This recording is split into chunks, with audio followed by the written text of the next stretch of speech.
So guys, hello and welcome to another flight report and good afternoon from London Heathrow. Today, Air Canada on the 777 in economy class all the way to Toronto. So let's do this. My 777 has also already arrived, as you can see, and it comes with business class, premium economy and economy class, and this 777 is trying very hard to look like an Airbus A350.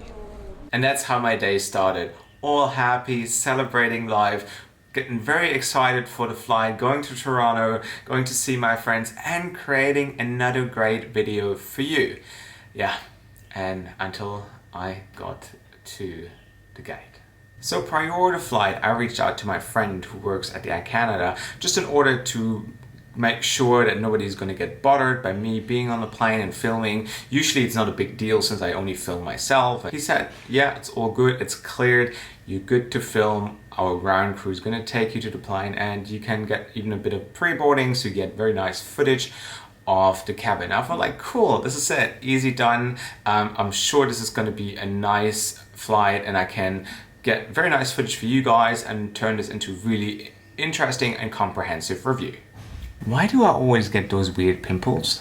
Especially here in between my eyes. Oh. So when I arrived at the gate, I met the ground staff, which was incredibly nice. They were like super helpful.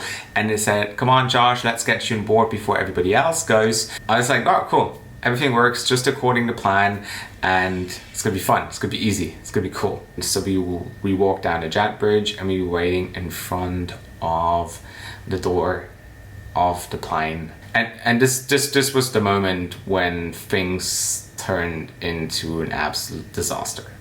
So we were standing there, the cabin manager came out, he shook my hand and he said, if you're going to film me or you're going to film my crew, you will get the full legal package, and if you don't obey by my rules, I will forcefully remove the camera off you. Whew. Wow. And by this point, I didn't even have my camera anywhere near me. My camera was actually still in the back. And he said, I wasn't briefed about this, so you're not going to film. And I was like, literally I didn't know what to say.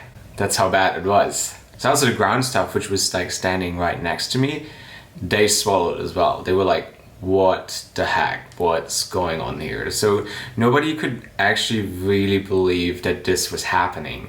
So it was funny though that he mentioned that he wasn't briefed or he didn't hear anything about this, because literally 1 minute later the two pilots walked past with their latte in their hand, walking back into the aircraft and said, hey Josh, if there's anything you need, if you need any footage from the flight deck, just let us know, we'd be happy to accommodate that. And they walked on, putting a really awkward impression into the cabin manager's face, because if somebody needs to approve filming on board, it is the captains first. It's their airplane and they say what goes and what doesn't go on an airplane. So they escorted me all the way to my seat. I was sitting right in the back in the economy class cabin. They grabbed a water on the way from the business class because they felt so bad for me. And they said, here, have a water, sit down, calm down a little bit. Really sorry, just before you take off, we're gonna come and check on you again. At one point I was like, do I really wanna be on this flight? Because when I walked into the airplane, also the entire cabin crew was briefed against me. They would turn their back to me, they wouldn't say hello. They wouldn't even look at me. That's how bad it was. So at one point I thought, like, do I really want to be on this flight? Do I really want to spend the grext 8 hours here and being everybody's enemy? So, and this is it, I'm on board the economy class. I was about to like actually say, no, I'm not going to take this flight. I don't want to do this. Why is this stupid flight here? So then the ground crew appeared again. They had an orange juice for me, so it was really nice, and they said, we're really sorry about what happened, and they tried to comfort me a little bit, which then made me decide to stay on board and take that flight to Toronto.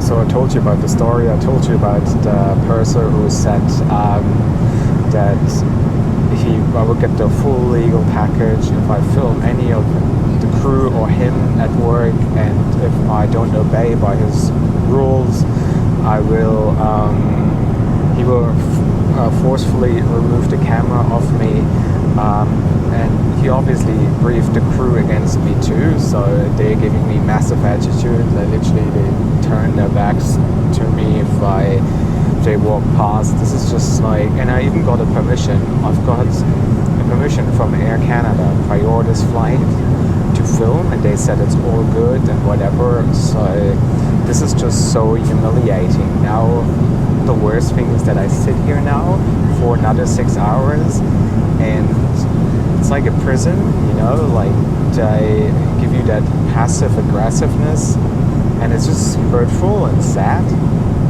And that's why I personally have that rule that I want everybody to be comfortable first, and then footage comes second. It is not important for me to get a great shot if I know that somebody was feeling uncomfortable about it, or somebody wasn't. Not everybody's outspoken. Not everybody tells you, "Oh, sorry, I don't want to be filmed," or "I don't want to be part of this." You know, there are aviation YouTubers who do not care about how the crew feels about this or anybody else, because they are after great footage.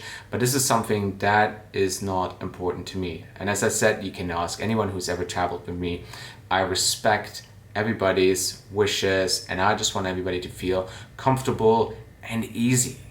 And this is why I was so shocked by his reaction and by his approach, which I found was super unprofessional. I mean, he has been a cabin manager, so in order to become a cabin manager, you must have done a really good job. You must have solved a lot of situations and problems on board. And because of your experience, you became a cabin manager. So, of course, we can all have a bad day and things can happen, but there is no excuse in the world to threaten someone. This is absolutely unacceptable. And as somebody as professional as him, and if you want to become a cabin manager on Air Canada, you have to be bloody good. So, I can understand everything. I can understand you have a bad day, you go through a rough time, but I would personally never let my anger out on somebody else and would go there and the first thing I say to someone is a threat. That is something that's an absolute no-go, and for this, there is no excuse. And this is the most important thing I want you to understand when you watch my channel, because there are bad reviews, but this is because traveling is not always rainbow and sunshine and happy faces. It's tough, you know, there's always going to be obstacles, there's issues you have to deal with. This is just the nature of traveling, and that happens, you know, and I'm glad that I don't romanticize an industry which doesn't exist as other YouTubers do. They portray it that you get served caviar even in economy class and everything is great and celebrate. Of course it's a beautiful industry and I'm glad it's there, but I also want to make a difference, you know. When I fly Sherman Air, for example, they have been fined by the CAAC because they left the lights on during takeoff, which is a breach of safety protocol, and I'm glad that I was able to share this experience, because maybe in one day this is going to make a difference. I had other airlines email me and saying thanks for your very honest and authentic reviews, because that helps us to improve, to make your journey so much better. And this is what I mean. You will find bad and you will find good reviews, but I will always be honest with you and I will always tell you how it was. And this is what I stand for. This is what is important to me. This is why I call out Skytrax. This is why I do sometimes criticize, but then I also will tell you all about the good stuff. You know, every flight is going to be different, but I am here to make a difference in this industry, and this is what is really important to me. And this is why I was so disappointed with Air Canada, because of all the airlines, it is probably the one that celebrates diversity more than any other airline in the world. They're so proud of this fact. But I'm a minority too, you know, technically I'm a journalist, I'm a YouTuber, and I love to document my travels. So I was even more disappointed with Air Canada, like demonizing in whole industry, people, influencers, YouTubers, for whatever reason, you know. The cabin manager said, because of the United incident, we don't want anyone to be filmed. Like, of course, then silent everyone would be a worrying trend within the industry. I mean, just recently on Garuda Indonesia, you saw this Indonesian YouTuber. They had handwritten menus, and they ran out of champagne and wine. He posted a review, and he got a letter from their lawyers saying that he's defaming them, which caused a massive outcry, because that's why we're there. There needs to be an opposition. Those airlines, they charge a lot of money for their tickets, so they need people to review them and give people an honest review. And I know that the airlines want to be in control, and this is why they team up with very questionable institutions like Skytrax, where they are in control, where they pay money, and then of course they always win best airline of the world, best airline of the universe, best cutlery airline, whatever, like all that kind of nonsense. And then there was such an outcry about Garuda Indonesia's action. The CEO was then met the vlogger, and he said they reversed their orders, because they said from now on nobody can film on Garuda Indonesia anymore. And then the CEO met the vlogger, and the CEO said he welcomes everybody's honest and fair feedback, which was a great decision to make by the CEO of Garuda Indonesia. And this should be the way forward, as well as for Air Canada. If you celebrate diversity and you're so proud of this, fair enough, but then live up to it, you know. I'm a minority, you know, so don't judge me, don't threaten me. First of all, like, listen to me, right? Not like that I was gonna stick a GoPro to the cabin manager's head and to review his service for the next 8 hours. That was never my intention. And I followed the protocol. I asked beforehand. I said I was gonna come, and this is how you treated me. You know, this is sad. You know, and this should be a warning example that this can't be the way forward. You know, so I hope that you, Air Canada, understand how you made me feel on this flight. You know, I took my seat, and there I was on that flight, and I knew that nobody wanted me to be here. The cabin crew was ignoring me. It was just a very toxic environment, and let me tell you, this is the worst feeling you could possibly have if you sit there for like 9 hours and they look down on you, you know. They don't treat you even remotely like a human being, and it hurts. So uncomfortable. It's humiliating. It almost felt like, oh, it's Malaysia Airlines all over again, you know. And this time, I didn't even know what to do. So I logged into the internet on Instagram, was seeking comfort from you guys, from my subscribers, and I shared my experience. And the response was overwhelming, and I was like glad that I have such a great community, and that people were on my side, and that people took my side as well, because everybody knows what a nice person I generally am, you know, respectful, and always trying to make it work for everyone. And then probably 4 hours into the flight, the cabin manager David, he came to me and he apologized. He said, what I said was wrong, I didn't mean it, and I'm really sorry about it. And I said, David, listen, I accept your apology, and I really appreciate that you have the courage to come and admit that you've done wrong. But you also have to understand me, that I will have to tell a story, you know. I have an obligation to my audience, to myself, to tell people what it was like. So that's help everybody to understand the whole bigger picture, because I had a little Instagram post, and people want to hear the full story, you know. And it also creates probably awareness to other airlines, knowing that this is not the way forward. This is not how you should treat media, you know, or YouTubers, or somebody who just simply wants to review your product. You know, I'll buy this ticket, and as long as I follow the rules, which I do, I think I'm good to film myself, right? That's what I said to David, and David agreed. God knows what he went through, but yeah, I think he went a little bit too far with threatening me. And then on the following weekend, I met up with Rocky, who works for Air Canada. He's my friend, and he just wanted to meet up and just wanted to listen to the story. And if somebody in this company deserves a medal, it's Rocky. It wasn't even his job. He works in revenue. He has nothing to do with marketing or looks after influencers, anything like that. But he said, I just want to make sure that you feel good about Air Canada.